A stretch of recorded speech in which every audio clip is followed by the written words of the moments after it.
के मेरे चौथे दादाजी, वो कहाँ गए भाई साहब? कि वो तो अल्लाह खुदा को प्यारे हुए। तो बेटा तू कितने दिन रहेगा इसमें?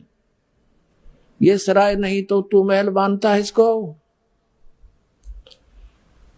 अब यूं कहते ही अंतर्ध्यान हो गए।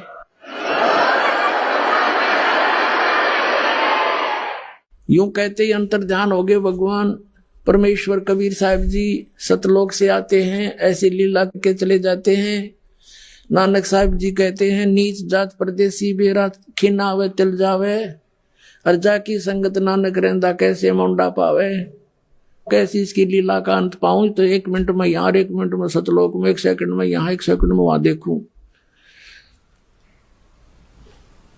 अब क्या होता है,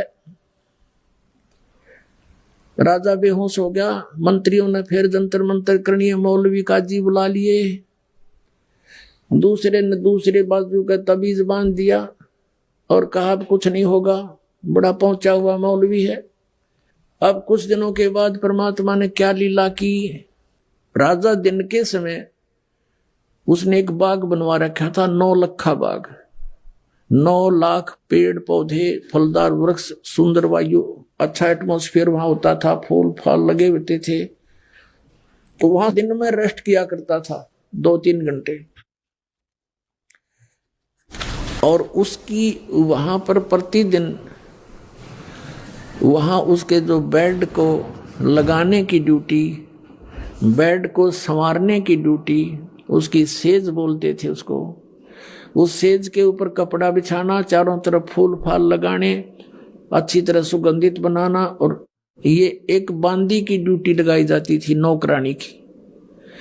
राजा के पास बहुत सी रानियां थी, तो रानियों की ड्रेस अलग होती थी, नौकरानियों की ड्रेस अलग होती थी।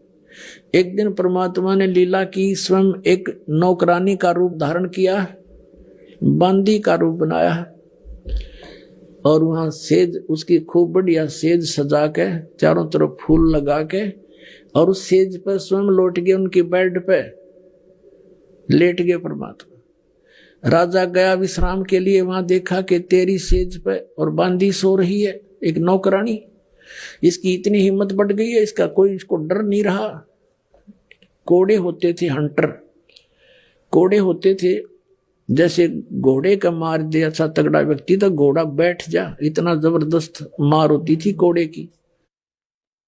तो कोड़ा उठा करके राजा ने सोए हुए परमात्मा नौकरानी रूप में उसके कमर पर 3 कोरडे मारे न, बहुत जोर जोर से। परमात्मा एकदम उठे,